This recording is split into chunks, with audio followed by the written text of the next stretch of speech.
Supply chain problems and panic buying get talked about a lot on prepper channels, but most of the time they're temporary. They last for a little while, but things eventually get back to normal. But there are several essential prepper and survival items out there that have either been discontinued or they're experiencing permanent production slowdowns, and those are what we're going to talk about today. First up, we have Strike Anywhere matches, and like the name suggests, those are matches that you can light on any rough surface. The main problem with those is shipping. They're classified as a hazardous material, so that means that the USPS, the Postal Service, won't even touch them. And then FedEx and UPS, while they'll ship them, it has to be ground and you have to pay an additional hazmat fee, similar to like what you have to do if you order gunpowder or primers online. And that's probably not ever going to change just because, I mean, they are kind of hazardous by their nature. And whenever you have additional fees like that, it absolutely destroys the profit margins for those kinds of little, cheap, inexpensive products. And because of that, there's been several folks who used to make Strike Anywhere matches that don't do that anymore. Diamond's basically the last brand out there that's making Strike Anywhere matches. So some things that you can do about that. First, go out and buy a few boxes if you use them. These aren't Strike Anywhere matches, they're Strike on Box matches. To be honest, I really don't use matches all that often anyway, just because there's better options, such as like the UCO Stormproof matches. They burn a lot longer. They also, if you dip them in water, they'll come right back to life, and they're also windproof as well. So they're a great choice for survival kits, but really what I do is I just get lighters and ferro rods. To me, those are a lot easier to use, and they're way more reliable. If you're using especially like a lighter or ferro rod with cotton ball Vaseline fire starters, you should be able to get a fire started. After that, we have kerosene, specifically the kind that you would get at a pump, like at a gas station. Fewer and fewer businesses are selling K1 kerosene at pumps. I can actually only think of one business where I live that sells kerosene at a traditional pump. And I mean, we have over 100,000 people that live in this town, probably maybe like 250,000 people that live in the area. And really, that's just due to significantly reduced demand compared to where it used to be. Big cause for that is there's less kerosene heaters being used in the US. I know a lot of us, myself included, we're using buddy heaters as our backup or camping or hunting heating option rather than kerosene nowadays. Now, of course, you still can find jugs and also larger cans of kerosene, but buying it in that way is significantly more expensive than taking like a blue kerosene can and then filling it up at the pump like you would a gas can.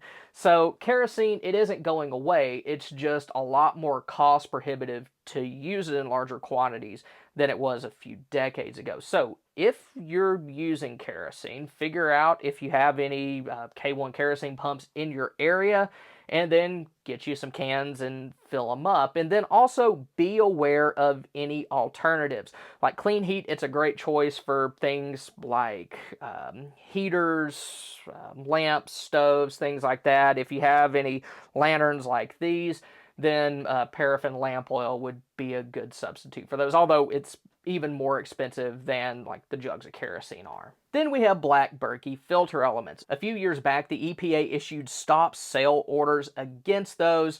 Their supposed reasoning behind that is that they had silver in them and they were classified as pesticides, since Berkey was claiming that they could remove biological contaminants. And then also, besides the whole EPA mess, there were also kind of some other controversies surrounding their claims, like whether or not they were actually as effective at removing biologicals as what they said that they were. I know that there was kind of a big stink about that a few years ago. Now, alternatives for those are available. One's by a company named Boru or Bureau, something like that, I can't pronounce it. And then also New Millennium, who owns Berkey, released a filtering element called the Phoenix. And both of those are very similar to the original black Berkey filtering elements, but they have the silver removed, and they don't claim to be able to remove biological contaminants anymore. And I know a lot of y'all are probably thinking, what in the world is the purpose of spending that much money on a filtering system and replacement filters when it doesn't even remove biologicals? And the answer to that is they're still very effective at removing chemical contaminants. And if you were in a longer term situation, especially if you live in a more urban area, and also even if you live in an area that has a lot of agriculture, you could have chemicals in any water that you collect, and that's something that you'd want to be able to remove. So it is still very useful as part of a multi-stage water purification system. Next, we have one that I've talked about a lot on the channel, and that's the Sawyer tap filter. It's basically a hollow fiber membrane filter that could attach directly to either a sink faucet or an outdoor spigot, and it could also be used with a bucket filter, although priming it before use was kind of a pain, and like all Sawyer filters, they can remove bacteria, protozoa, sediment, and microplastics. I couldn't find any official information about this, but it does look like it's been discontinued. There's a lot of sites online where you used to be able to find them, but you can't anymore, although there are still some available on eBay. I don't know if it was a profitability issue or if there were safety concerns, because I do know that excessive pressure can damage hollow fiber membrane filters. I don't know if there were actual complaints or if Sawyer was just like, well, people might misuse this and might get themselves sick, so let's just pull it. Don't really know what the situation was, but just know for certain that Sawyer as a company has not gone out of business. This is just an issue with this specific filter. Like, you can still get the squeeze and the mini, including gravity filter options, all day long. In my next video, I'll plan to show y'all how to turn a mini into either a gravity filter from a bucket, like what I've done with this one, or attach it to like a water storage tank just to clean out any water that you get from that in case it's been sitting for a little while. But Sawyers are still my choice for the first part of my family's multi-step water purification plan. After that, we have fish and livestock antibiotics. For years, it was a very common practice for preppers to go out and buy things like fish mocks and just set them aside for emergencies. But back in 2023, the FDA moved all over-the-counter animal antibiotics over to prescription only. And after that happened, you couldn't find anything for a little while, if I'm remembering correctly. But since then, some of those companies, I think, have rebranded things. I'm not sure how kosher all of that is. I don't really know how they're getting away with it. But a good way around kind of all of, that nebulous gray area stuff is just to use, a company like either Jace or Ozio Medical that legally prescribe emergency antibiotic kits. Then after that, we have Tritium, like what's used in glowing firearm sights. Tritium is actually one of the most expensive materials on Earth, and it's becoming more scarce. The US hasn't had a dedicated tritium reactor since like the late 80s, and any tritium that is produced in the United States is basically dedicated towards weapons use. And tritium, it doesn't last forever. Like anything else radioactive, it has a half-life. I think tritium's half-life is somewhere like around like 12.2 or 12.3 years.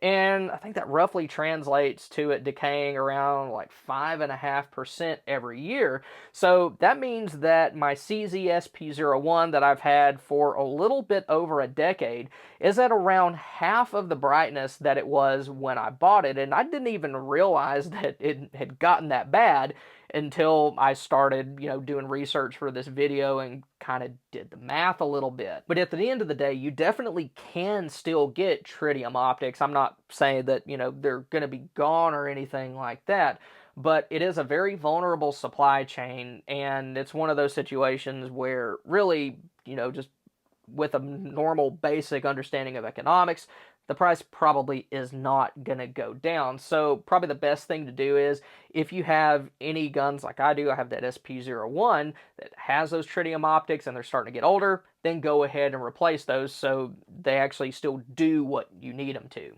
Next up, we have the Victorinox Swisschamp SOS Kit, and this is basically one of the larger Swiss Army knives that comes with a small survival kit and a belt pouch. Now, just to clarify, you can still get the Swisschamp all day, every day. It hasn't been discontinued. It's sort of Victorinox's like flagship model, but the SOS kit itself, the little pouch with all the little extra goodies, was discontinued, I think, maybe around like 4 or 5 years ago. And that's unfortunate because it's one of my favorite pocket survival kits. I really don't like many of them, but the reason why I like this is because pretty much everything in it is very high quality. Now, if you're wanting to pick one of these up, you still can usually find the full kit on eBay, although they are getting a lot more expensive than they used to be.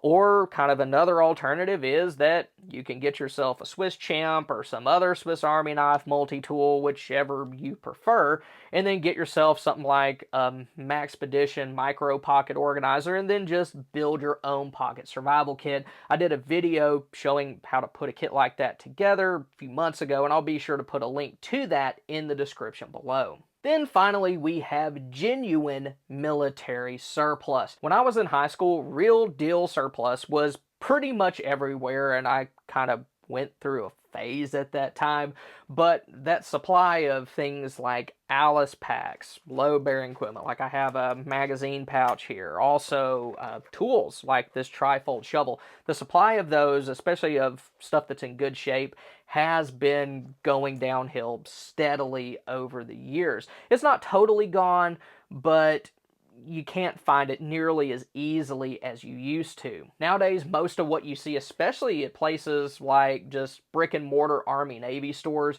is actually imported kind of junky mess that was designed just to look like this stuff. I know that I went to my Army Navy store one time and I saw their, imported crap lying around, and I asked them, I was like, do y'all have any surplus? And they kind of gave me this snarky look like, look all around you. I was like, no, I mean the real stuff. And then they're like, oh, we kind of got a little pile over, and it was like the jankiest, most used, messed up stuff that you can imagine. If you do want to find the real stuff, the best places that I've found have been places like flea markets and maybe garage sales.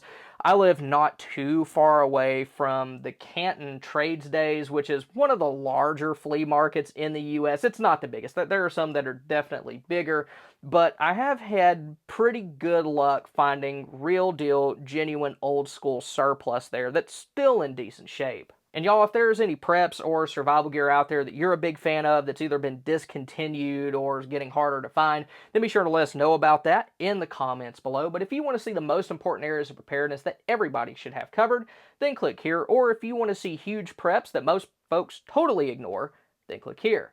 Thank y'all for stopping by. Y'all have a good one.